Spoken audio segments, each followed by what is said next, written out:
Pelaksanaan pembatasan sosial berskala besar atau PSBB untuk Kabupaten Bogor, Kota Bogor, Kabupaten Bekasi, Kota Bekasi dan Kota Depok dijadwalkan mulai berlaku hari ini, Rabu 15 April 2020. Gubernur Jawa Barat Ridwan Kamil memastikan PSBB di 5 wilayah ini berlaku selama 2 minggu ke depan dan akan dievaluasi untuk diteruskan atau dikurangi intensitasnya.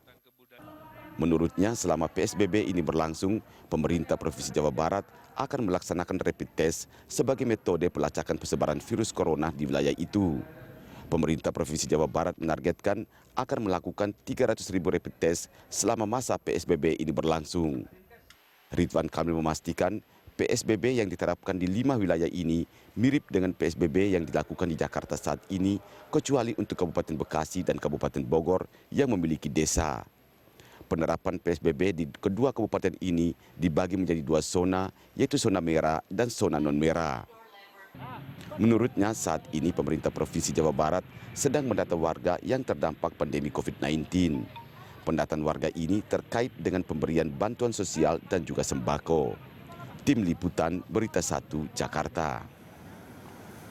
Pembatasan sosial berskala besar di 5 wilayah Jawa Barat berlaku. Itulah topik di Morning Talks pagi hari ini. Dan untuk membahasnya, kita terhubung dengan salah satu wali kota dari kota yang juga menerapkan PSBB, ya. Ini Wali Kota Depok, Muhammad Idris. Dan seperti biasa, kami juga mengundang Anda untuk berpartisipasi dengan menghubungi nomor telepon yang nanti ada di layar televisi Anda. Selamat pagi, Pak Muhammad Idris.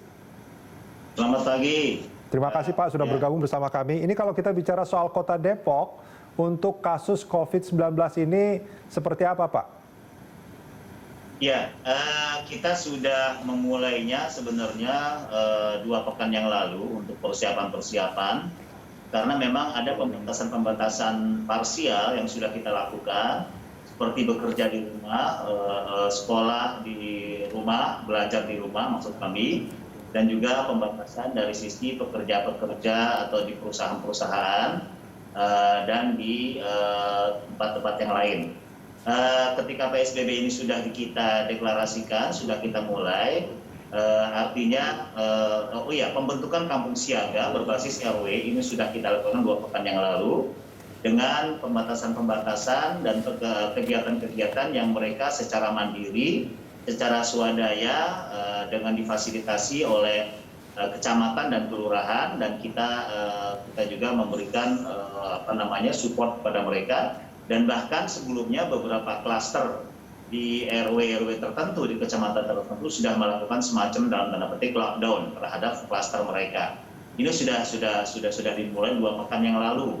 Nah, dengan terbentuknya 100% kampung siaga yang berbasis RW ini, harapan kita kampung siaga berjalan efektif untuk mengontrol masyarakat yang keluar masuk ke kampungnya, sehingga memang benar-benar mereka mematuhi segala ketentuan yang terkait dengan masalah berdiam di rumah, stay home, untuk dapat membantu pencegahan menghambat penyebaran penularan virus COVID-19 ini. Kalau di fasilitas umum, di jalan-jalan sebagainya, itu memang kita bentuk ada 20 checkpoint yang dilakoni oleh TNI, Polri, Pol PP, Dinas Perhubungan untuk bersama-sama mereka mengontrol pengguna jalan di Kota Depok, khususnya di perbatasan. Oke, Pak Wali Kota, kalau memang itu sudah dilaksanakan sejak 2 minggu terakhir ini, apa yang membedakan dengan pemberlakuan PSBB yang dimulai hari ini? Ya, PSBB kan berskala besar, sehingga kita perluas lagi. Kita perluas misalnya pembatasan penggunaan kendaraan bermotor, roda 2, roda 4, pembatasan pengguna kereta komuter, pembatasan belanja di minimarket dan supermarket, dan pembatasan yang lainnya yang bersifat memaksa, termasuk pembatasan penggunaan rumah-rumah ibadah. Kalau dulu tidak ada sifatnya memaksa, masih himbauan-himbauan, dan kita lakukan semacam sosialisasi agar mereka beradaptasi dengan kondisi seperti ini. Nah, kalau PSBB itu sudah ada penerapan, bahkan sanksi yang bisa diberikan oleh aparat ketika melanggar ketentuan-ketentuan yang sudah kita buat. Oke, kalau untuk tadi ada beberapa pembatasan ya Pak ya. Kalau soal pendidikan sekarang siswa sudah belajar di rumah. Seperti itu ya. Kalau untuk yang perusahaan dan segala macam artinya karyawan sekarang bekerja dari rumah atau bagaimana Pak? Ya, perusahaan semua juga kita minta sebab kalau penekanan, paksaan, penutupan, sanksi ada di pusat ya. Oke. Itu otoritas pusat. Tapi kita himbau pada mereka untuk mempekerjakan karyawannya, pegawainya di rumah kecuali perusahaan-perusahaan yang terkait dengan kebutuhan-kebutuhan pokok dalam kondisi seperti ini. Seperti misalnya pabrik alat-alat kesehatan. Ya, ini juga ada. Misalnya kebutuhan-kebutuhan yang APD dan sebagainya atau pabrik obat. Ini masih beroperasi. Seperti itu. Atau perusahaan-perusahaan yang tidak bisa dilakukan untuk menjalankan roda perekonomian kecuali memang dia bekerja di kantornya, di perusahaannya. Ya misalnya pabrik misalnya kontraktor traktor ataupun pabrik mesin air itu memang harus bekerja di perusahaannya. Oke. Nah, ini kita atur sehingga yang kita atur adalah etika protokol pencegahan COVID-19 ya, seperti mengukur suhu panas, social distancing-nya, physical distancing-nya, itu yang kita minta kepada perusahaan yang tetap mempekerjakan pegawai dan karyawannya, seperti itu. Tadi Pak Wali juga menyebutkan pembatasan untuk belanja di supermarket. Ya. Nah, itu maksudnya gimana Pak? Ya, misalnya antrian itu tidak di dalam supermarketnya, itu kita atur dari luar. Jadi antrian ini bisa kalau memangnya ini Pak memanjang, ini antriannya sampai keluar. Ya, untuk mereka masuknya itu kita atur. Karena relatif kalau mereka dalam ruangan ber-AC, berkumpul, berinteraksi akan relatif lebih bahaya ketimbang kalau mereka di luar. Oke. Seperti itu, Mas. Mall-mall juga masih buka Pak ya? Ya, mall-mall masih buka. Oke. Mall masih buka kecuali memang mereka sudah tidak berkepentingan untuk melakukannya. Misalnya begini, ada yang sudah Margo City misalnya, atau Depok Town Square misalnya, itu sudah memberhentikan karyawannya karena tidak terkait dengan kebutuhan pokok. Misalnya ada juga yang mall dia masih membuka food court-nya. Nah, food court-nya ini yang dibolehkan, tetapi memang kita batasi dari sisi pemesanan saja. Jadi tidak boleh mereka makan, minum di restoran yang di food court yang sudah disiapkan oleh mall tersebut. Artinya calon konsumen itu atau calon pembeli hanya boleh membeli di restoran atau food court itu, tapi tidak boleh makan di sana. Makan di tempat ya. Oke. Kalau ada kursi di restoran kita pinggirkan. Oke. Ini saya garis bawahi sekali lagi bahwa untuk bisnis makan dan minum itu tidak diperbolehkan bagi pembeli untuk makan di tempat. Ya, benar. Bagaimana dengan mobilitas warga, Pak? Tadi juga ada pembatasan soal kendaraan dan segala macam? Mobilitas warga, pertama, kalau dari sisi mereka yang memang sudah stay at home, mereka dipantau, dikontrol oleh kampung siaga itu sendiri. Tamu lapor 24 jam, kalau mereka keluar, izin kepada kampung siaga, keperluan apa dan sebagainya. Kampung siaga ini berbasis RW, Mas. Oke. Jadi di RW ini ada pengurusnya, ya tidak kurang dari 10 orang, mereka lah yang memantau, mengontrol. Ya, itu untuk mereka yang sudah stay at home. Mereka yang masih bekerja di Jakarta, ini mohon maaf, ini memang membutuhkan kerjasama antara Bogor, khususnya Jakarta, Bekasi, dan Jakarta. Ya, karena seperti yang saya katakan bahwa 60% warga Depok ini adalah warga komuter, bekerja dan pekerja pegawai di Jakarta. Seperti itu.